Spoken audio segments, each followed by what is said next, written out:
أعوذ بالله من الشيطان الرجيم. سورة يوسف مكية. بسم الله الرحمن الرحيم. ألف لام را. تلك آيات الكتاب المبين. إنا أنزلناه قرآنا عربيا لعلكم تعقلون. نحن نقص عليك أحسن القصص بما أوحينا إليك هذا القرآن وإن كنت من قبله لمن الغافلين. إذ قال يوسف لأبيه يا أبت إني رأيت 11 كوكبا والشمس والقمر رأيتهم لي ساجدين. قال يا بني لا تقصص رؤياك على إخوتك فيكيدوا لك كيدا إن الشيطان للإنسان عدو مبين.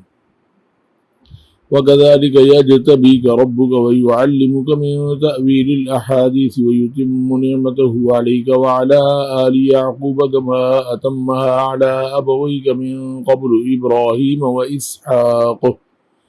إن ربك عليم حكيم. لقد كان في يوسف وإخوته آيات للسائلين إذ قالوا ليوسف وأخوه أحب إلى أبينا منا ونحن عصبة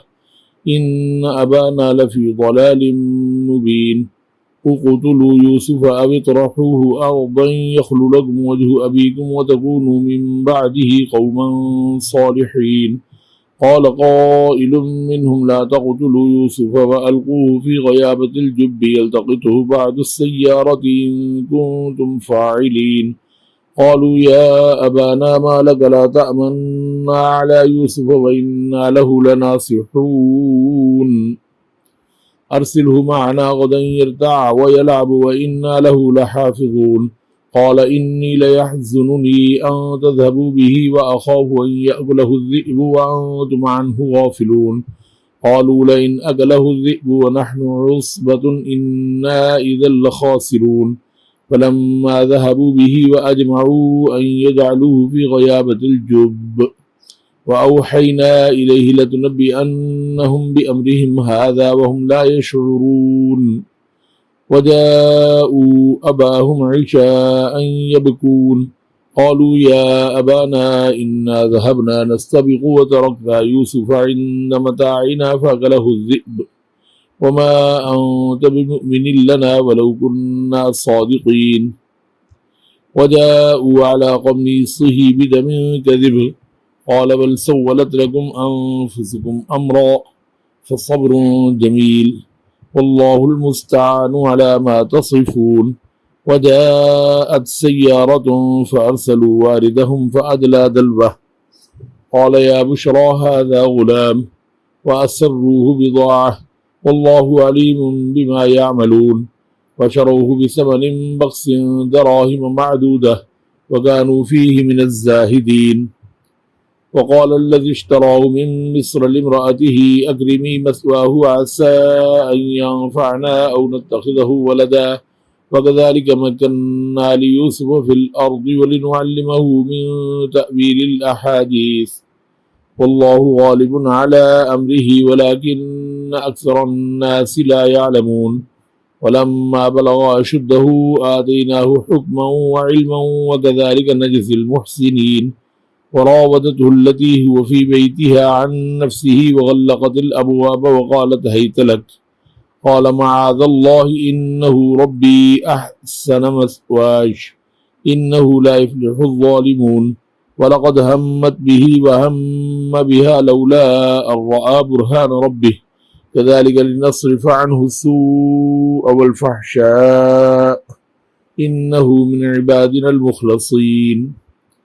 واستبق الباب وقدت قميصه من دبر وألف يا سيدها لدى الباب. قالت ما جزاء من أراد بأهلك سوءا إلا أن يسجن أو عذاب أليم. قال هي راودتني عن نفسي وشهد شاهد من أهلها إن كان قميصه قد من قبل فصدقت وهو من الكاذبين وإن كان قميصه قد من دبر فكذبت وهو من الصادقين. فلما رأى قميصه قد من دبر قال إنهن من كيدكن إن كيدكن عظيم. يوسف أعرض عن هذا واستغفري لذنبك إنك كنت من الخاطئين. وقال نسوة في المدينة امرأة العزيز تراود فتاها عن نفسه قد شغفها حبا إنا لنراها في ضلال مبين. فلما سمعت بمكرهن أرسلت إليهن وأعتدت لهن متكئا وآتت كل واحدة منهن سكينا وقالت اخرج عليهن. فلما رأينه أكبرنه وقطعن أيديهن وقلن حاش لله ما هذا بشرا إن هذا إلا ملك كريم. قالت فذلكن الذي لمتنني فيه ولقد راودته عن نفسه فاستعصم ولئن لم يفعل ما آمره ليسجنن وليكون من الصاغرين. قال رب السجن أحب إلي مما يدعونني إليه وإلا تصرف عني كيدهن أصب إليهن وأكن من الجاهلين. فاستجاب له ربه فصرف عنه كيدهن إنه هو السميع العليم. ثم بدا لهم من بعد ما رأوا الآيات ليسجننه حتى حين. ودخل معه السجن فتيان قال أحدهما إني أراني أعصر خمرا وقال الآخر إني أراني أحمل فوق رأسي خبزا تأكل الطير منه نبئنا بتأويله إنا نراك من المحسنين. قال لا يأتيكما طعام ترزقانه إلا نبأتكما بتأويله قبل أن يأتيكما ذلكما مما علمني ربي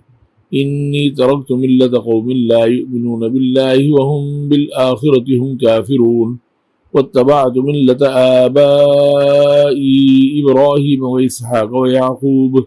ما كان لنا أن نشرك بالله من شيء ذلك من فضل الله علينا وعلى الناس ولكن أكثر الناس لا يشكرون. يا صاحبي السجن أأرباب متفرقون خير أم الله الواحد القهار ما تعبدون من دونه إلا أسماء سميتموها أنتم وآباؤكم ما أنزل الله بها من سلطان إن الحكم إلا لله أمر أن لا تعبدوا إلا إياه ذلك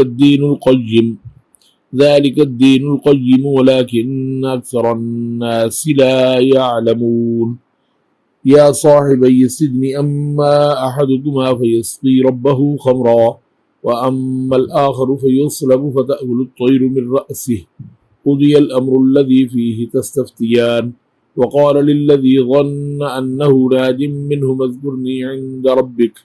فأنساه الشيطان ذكر ربه فلبث في السجن بضع سنين.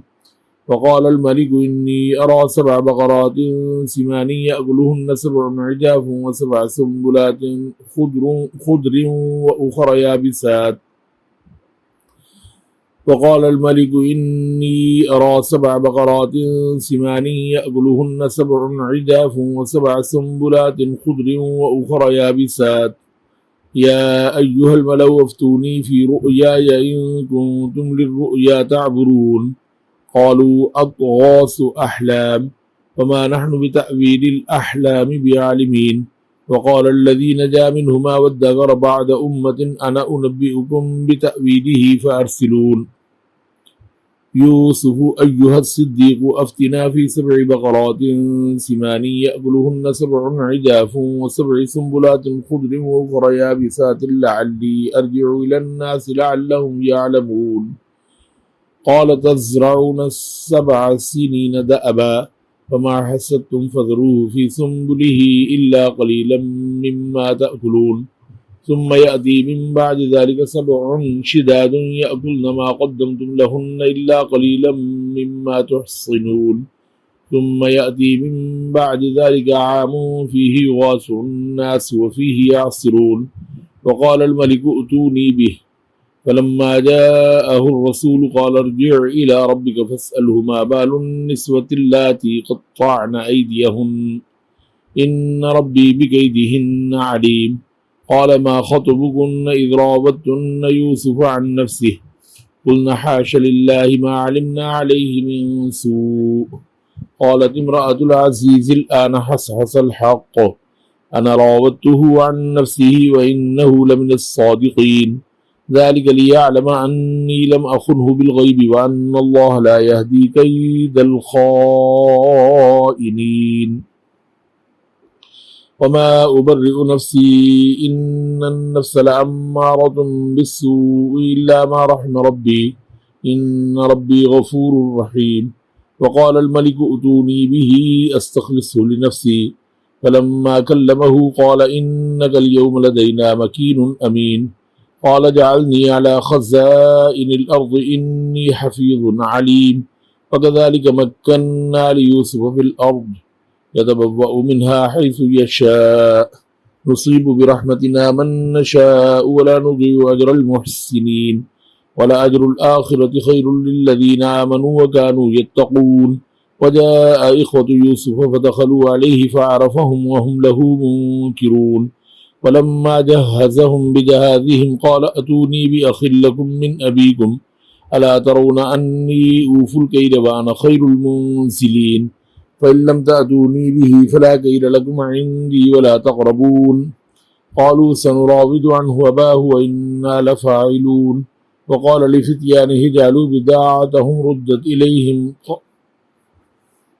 وقال لفتيانه جعلوا بضاعتهم في رحالهم لعلهم يعرفونها إذا انقلبوا إلى أهلهم لعلهم يرجعون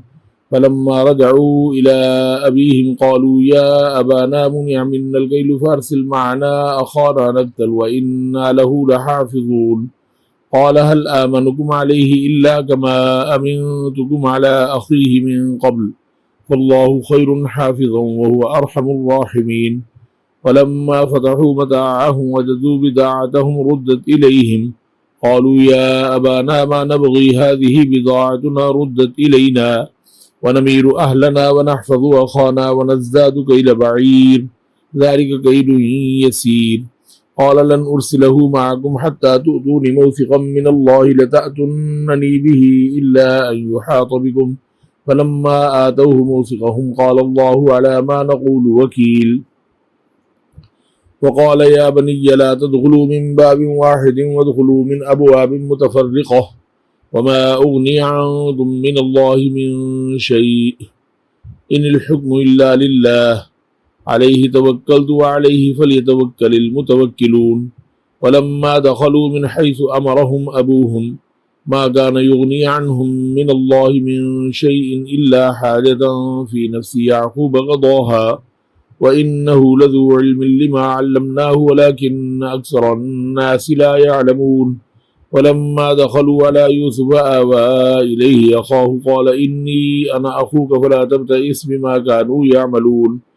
فلما جهزهم بجهازهم جعل السقاية في رحل أخيه ثم أذن مؤذن أيتها العير إنكم لسارقون قالوا وأقبلوا عليهم ماذا تفقدون قالوا نفقد سواع الملك ولمن جاء به حمل بعير وأنا به زعيم قالوا تالله لقد علمتم ما جئنا لنفسد في الأرض وما كنا سارقين قالوا فما جزاؤه إن كنتم كاذبين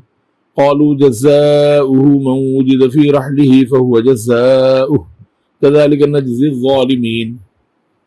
فبدأ بأوعيتهم قبل وعاء أخيه ثم استخرجها من وعاء أخيه كذلك كدنا ليوسف ما كان ليأخذ أخاه في دين الملك إلا أن يشاء الله نرفع درجات من نشاء وفوق كل ذي علم عليم قالوا إن يسرق فقد سرق أخ له من قبل فأسرها يوسف في نفسه ولم يبدها لهم قال أنتم شر مكانا والله أعلم بما تصفون قالوا يا أيها العزيز إن له أبا شيخا كبيرا فخذ أحدنا مكانه إنا نراك من المحسنين قال معاذ الله أن نأخذ إلا من وجدنا متاعنا عنده إنا إذا لظالمون